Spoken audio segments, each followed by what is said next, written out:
March 22, 2020. A quiet Sunday afternoon. Families wandered through Queen's Park in the town of Bolton, Greater Manchester, England. Children laughed on the playground, while parents enjoyed one of the first warm weekends of spring. Nothing about the day suggested it would become one of the most heartbreaking crimes the community had ever witnessed. Then, without warning, a 7-year-old girl named Emily Grace Jones was attacked in front of her family. Emergency services rushed to the park within minutes. Members of the public desperately tried to help. Paramedics fought to save her life before rushing her to hospital. But despite every effort, Emily died from her injuries later that day. Police immediately secured Queen's Park as a major crime scene. Forensic officers searched the pathways. Witnesses were interviewed. CCTV footage from nearby areas was collected. Within hours, detectives arrested a woman at the scene. The investigation moved quickly, but one question echoed across the country. How could something so devastating happen in the middle of a busy family park, in broad daylight? The answer would emerge through one of the most closely watched criminal investigations in recent British history. But before we follow that investigation, we need to understand who Emily Grace Jones was. Because before she became the subject of national headlines, she was simply a little girl loved by her family. Before we go any further, where are you watching from today? Drop your city in the comments. Someone nearby may remember how this case affected communities across the UK. Emily Grace Jones was 7 years old. She lived with her family in the Greater Manchester area and attended primary school, where she was known as a cheerful, kind-hearted child. Family photographs show Emily smiling with her long blonde hair tied into pigtails. Teachers and relatives described her as bright and full of energy. She enjoyed spending time outdoors. She loved being with her parents. Like many children her age, simple family outings were among her happiest moments. To those who knew her, Emily wasn't defined by headlines. She was a daughter, a granddaughter, a classmate, a friend. On the morning of March 22, 2020, Emily's family decided to spend time together at Queen's Park in Bolton. The park was a familiar place for local families. It featured open green spaces, walking paths, a playground, and plenty of room for children to run and play. It was the kind of place where parents felt comfortable bringing young children on a Sunday afternoon. There was nothing unusual about the family's plans. Nothing suggested the outing would become the last day they would spend with Emily. Across the United Kingdom, life had already begun changing because of the emerging COVID-19 pandemic. Just days earlier, schools and many public venues had closed, and people were beginning to adjust to new restrictions. However, parks remained open, and many families chose to spend time outdoors while maintaining distance from others. Queen's Park was one of those places. Families walked along the footpaths. Children played. Cyclists passed through. It appeared to be an ordinary afternoon. Emily spent time enjoying the park with members of her family. No one around them could have imagined what would happen next. Investigators would later determine that another visitor to the park had also arrived that afternoon. A woman named Eltiona Scana. According to evidence presented in court, Scana had traveled to the area before entering Queen's Park. At that moment, neither Emily's family nor the other visitors knew they were about to witness an event that would shock the nation. Police would later establish a detailed timeline using witness statements, CCTV footage, and forensic evidence. Those records would help investigators reconstruct the final minutes before the attack. The timeline showed how an ordinary family outing transformed into a tragedy within moments. For Emily's family, everything changed in an instant. One moment they were enjoying a peaceful Sunday together. The next, they were fighting to save the life of someone they loved more than anything. When emergency services arrived, officers immediately began treating the area as both a medical emergency and a potential crime scene. Witnesses remained nearby to provide statements. Others comforted Emily's devastated family. As paramedics worked, police officers began gathering information that would later become critical to the investigation. The events unfolded so quickly that many witnesses later described struggling to comprehend what they had seen. It was the kind of tragedy that left an entire community searching for answers. Now that you've learned a little about Emily Grace Jones, take a moment to remember that behind every true crime case is a real child, a real family, and a future that was never allowed to unfold. Keeping Emily's memory alive begins with remembering who she was, not just how her story ended. For detectives, the hours ahead would focus on one objective: establish exactly what happened inside Queen's Park, who was responsible, and why. The investigation would rely on physical evidence, witness testimony, medical findings, and extensive forensic work. Every fact had to be verified, every timeline confirmed, because this case would ultimately be examined in court, and every detail would matter. In the coming hours, Greater Manchester Police would begin piecing together a case that would answer many questions. But it would also raise difficult conversations about mental health, public safety, and the criminal justice system. Those conversations would continue long after the investigation was complete. First, investigators had to reconstruct the events of March 22, 2020, minute by minute, step by step. Because somewhere within those final moments, the evidence would reveal exactly what happened. On the afternoon of March 22, 2020, Queen's Park looked much like it always did on a Sunday. Families sat on benches, children played in the open spaces, people walked their dogs along the winding footpaths. It was one of the few places where local residents could still enjoy fresh air during the early days of the COVID-19 restrictions. Emily Grace Jones arrived with members of her family, expecting nothing more than a peaceful afternoon together. According to investigators, the family spent time walking through the park and enjoying the open space. Nearby, another visitor moved through the park alone. That visitor was Eltiona Scana, a 30-year-old woman from the Bolton area. Evidence presented during later court proceedings established that she had entered Queen's Park carrying a kitchen knife she had brought from her home. At the time, no one around her knew she was armed. Witnesses later described the atmosphere before the incident as calm and ordinary. Children continued playing. Parents chatted. Nothing appeared unusual. Then, without warning, the peaceful afternoon changed forever. According to the prosecution's case, Scana approached Emily and suddenly attacked her. The attack happened so quickly that many nearby witnesses struggled to understand what they had just seen. Emily's family immediately rushed to protect her. Members of the public reacted instantly. Some attempted to restrain the attacker. Others called emergency services. Several people tried desperately to help Emily while waiting for paramedics to arrive. Police officers were dispatched within minutes. Emergency medical crews also responded immediately. When they reached the scene, paramedics began life-saving treatment before transporting Emily to the Royal Manchester Children's Hospital. Despite every effort by medical staff, Emily died later that day. The loss devastated her family. News spread rapidly across Bolton and throughout Greater Manchester. Residents who had visited Queen's Park regularly found it difficult to believe such violence had occurred in a place known for family outings and children's play. Meanwhile, police officers had already secured the entire area. Crime scene investigators photographed the location. Forensic specialists documented physical evidence. Witnesses were separated and interviewed individually to preserve the accuracy of their recollections. Nearby CCTV footage was identified for review. Every minute after the attack became part of the investigation. One of the earliest priorities for detectives was determining whether the attack had been targeted or random. Investigators interviewed dozens of witnesses.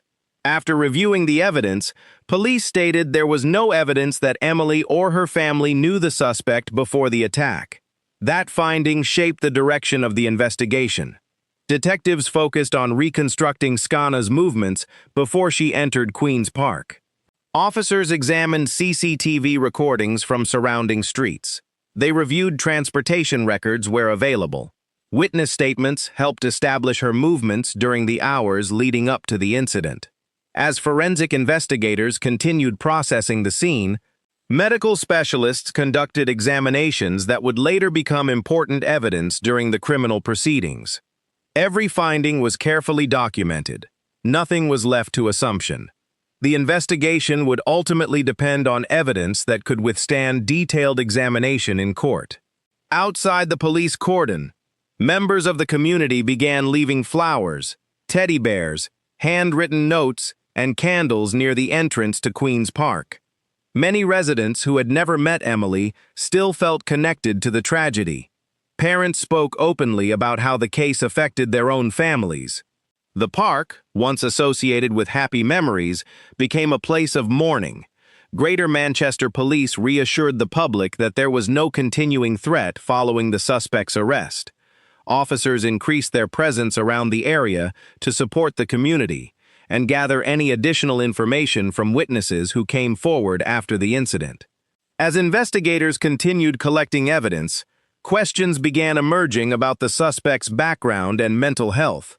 Those issues would become central during the legal proceedings. But detectives remained focused on the facts. Their responsibility was not to speculate. It was to establish exactly what had happened through evidence.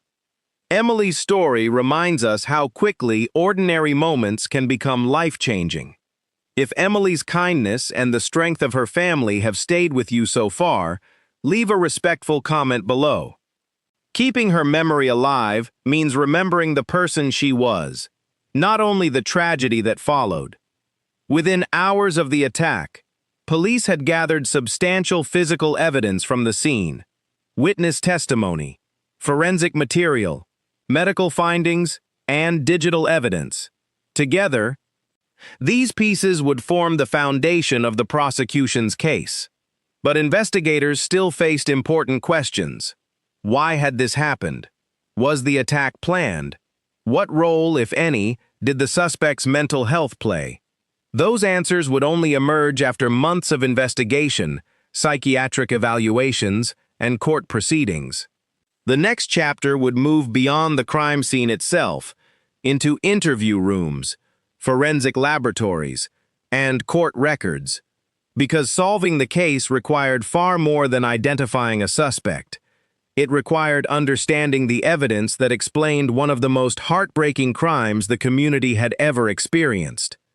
As investigators continued processing the evidence, the criminal investigation quickly expanded beyond Queen's Park. Greater Manchester Police assigned experienced detectives to reconstruct every movement leading up to the attack. Their objective was clear, not simply to determine what had happened, but why. The woman arrested at the scene was identified as Eltiona Skana, a 30-year-old Albanian-born woman who had been living in the United Kingdom. Because she had been arrested immediately after the attack, investigators were able to begin interviews almost at once. At the same time, crime scene investigators continued documenting every piece of physical evidence collected inside Queen's Park. Witness statements were compared. Medical evidence was reviewed. Forensic examinations continued. Every finding had to be independently verified before prosecutors could present it in court. Detectives also examined Skana's background. They reviewed her recent activities, her movements before entering Queen's Park, and information relevant to understanding the events of March 22, 2020. As the investigation progressed, another issue emerged: questions surrounding her mental health. Medical professionals were asked to assess her condition. Those assessments would later become one of the most significant aspects of the legal proceedings. But detectives remained focused on evidence. Because regardless of any future legal arguments, the investigation first had to establish exactly what had happened. Forensic specialists examined the weapon recovered after the attack. Medical experts documented Emily's injuries. Witnesses described what they had seen. Each account was carefully compared with the physical evidence. The consistency between witness testimony and forensic findings strengthened investigators' reconstruction of the attack. Within days, Greater Manchester Police announced that Eltiona Scana had been charged with murder. The criminal justice process now moved from the investigation phase into the courts. For Emily's family, the beginning of legal proceedings meant reliving the worst day of their lives. Every hearing, every piece of evidence, every statement would remind them of what had happened inside Queen's Park. Yet they attended proceedings determined to see justice carried through.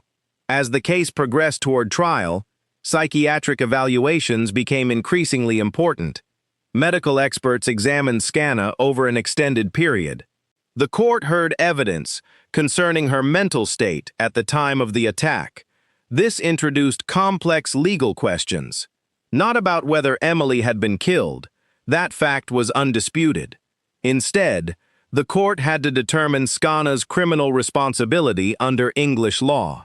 Prosecutors maintained that the evidence supported a conviction for murder.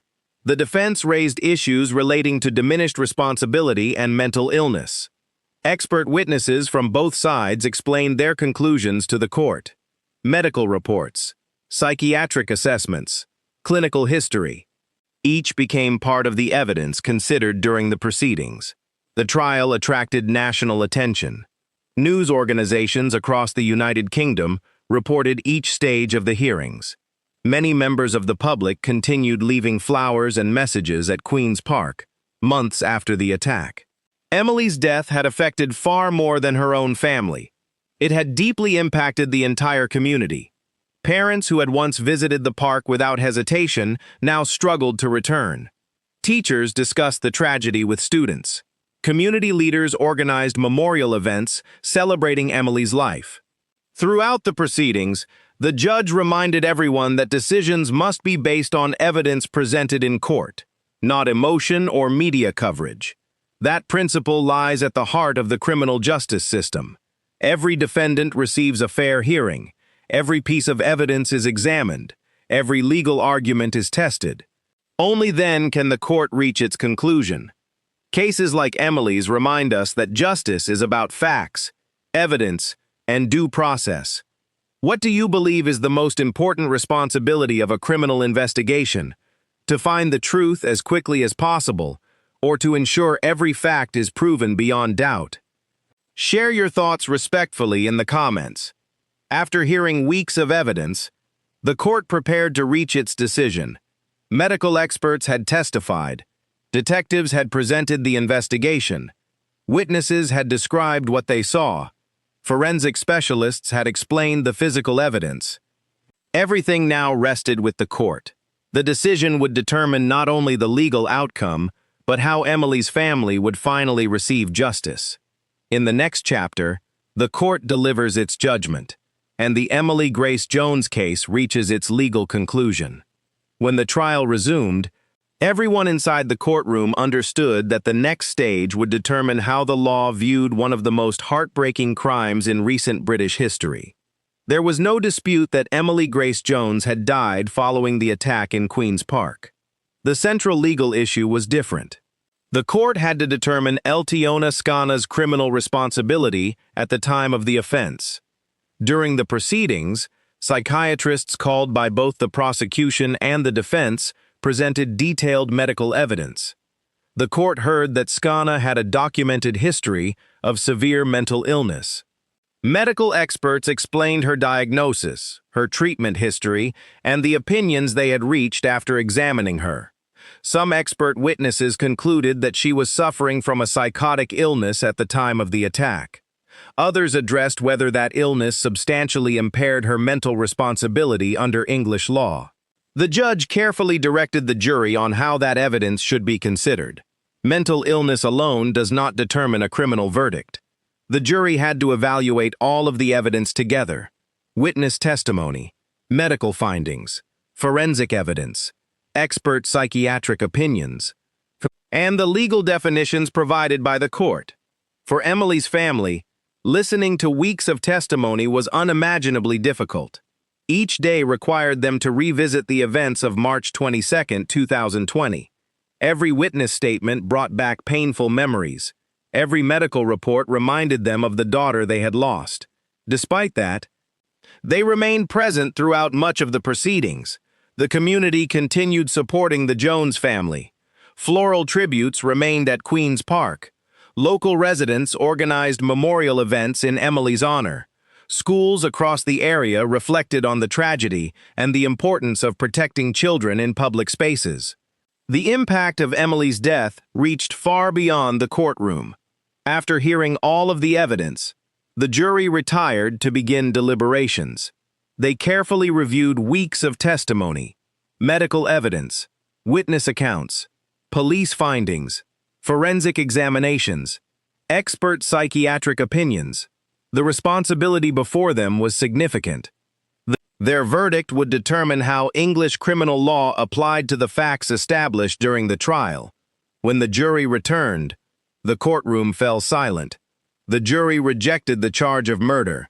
Instead, they found Eltiona Scana guilty of manslaughter by reason of diminished responsibility. Under English law, that verdict reflects a finding that the defendant unlawfully caused another person's death while suffering from an abnormality of mental functioning that substantially impaired responsibility for the offense. The verdict did not lessen the tragedy, nor did it diminish Emily's life. It reflected the legal conclusions reached after hearing all of the evidence presented during the trial. Following the verdict, the judge imposed a hospital order with restrictions, meaning Scana was ordered to be detained in a secure psychiatric hospital.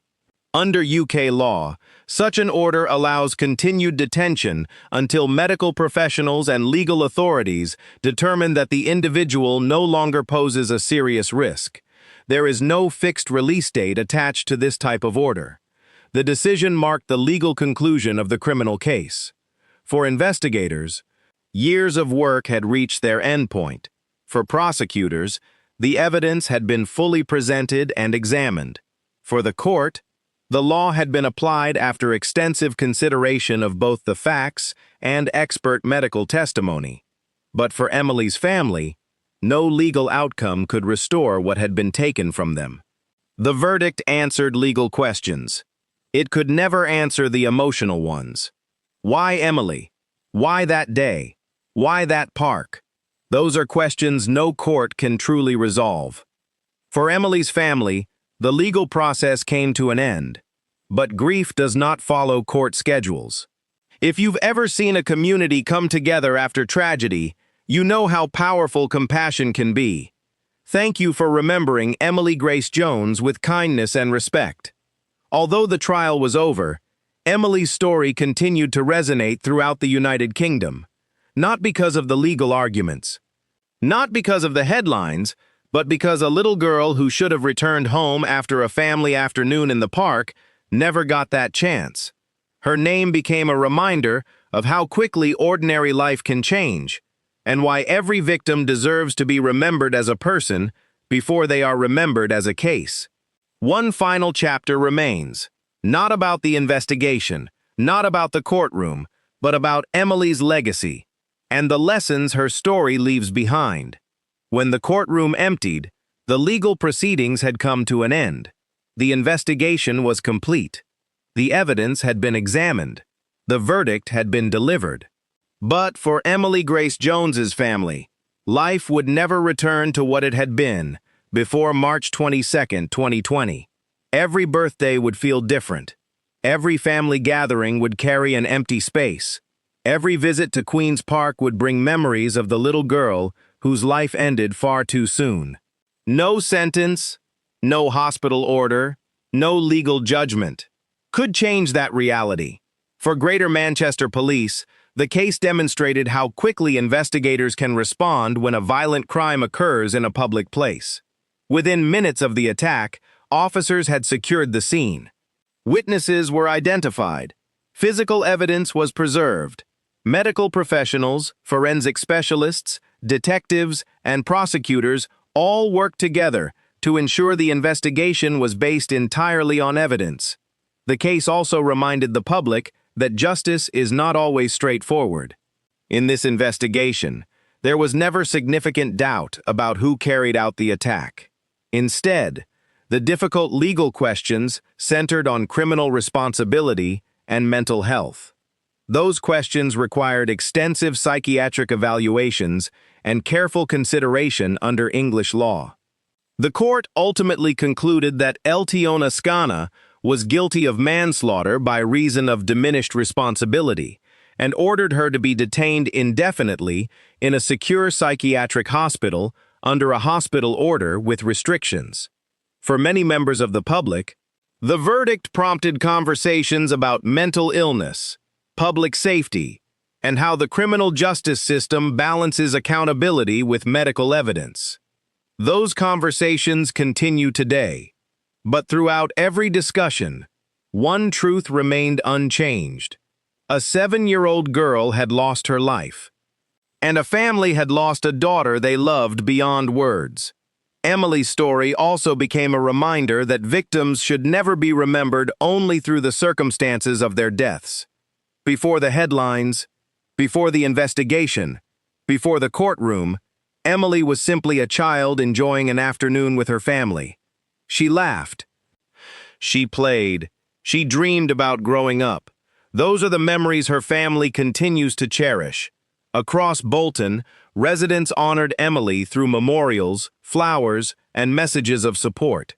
The community came together, not because they all knew her personally, but because they understood that the loss of one child affects everyone. Teachers spoke with students. Parents held their children a little closer. Local organizations reflected on the importance of supporting families affected by tragedy. Emily's name became a symbol of kindness, innocence, and a community united in grief. At the Silence Evidence, stories like Emily's are told for one reason: not to sensationalize violence, not to create fear, but to preserve the truth, to remember victims with dignity, and to recognize the investigators, emergency responders, medical professionals, and communities who work tirelessly in the pursuit of justice. Every documentary on this channel follows verified evidence. Every conclusion is based on established facts. Because every victim deserves accuracy, every family deserves respect, and every viewer deserves the truth. If there is one lesson from Emily Grace Jones's story, it is that ordinary moments are precious. A simple walk through a park, an afternoon with family, a child's laughter. These are moments we often take for granted. Emily's family never imagined that an ordinary Sunday would become the day that changed their lives forever. Her story reminds us to value those moments and to remember those whose lives ended far too soon.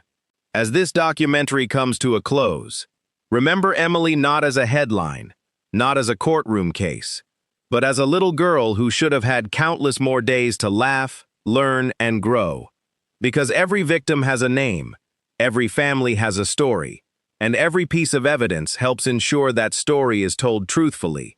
If you believe every victim deserves to be remembered with dignity and every investigation deserves to be told through verified facts, subscribe to the Silence Evidence. Together, we can help ensure these stories are never forgotten. Thank you for watching. Until next time, every case deserves an answer. Every family deserves the truth.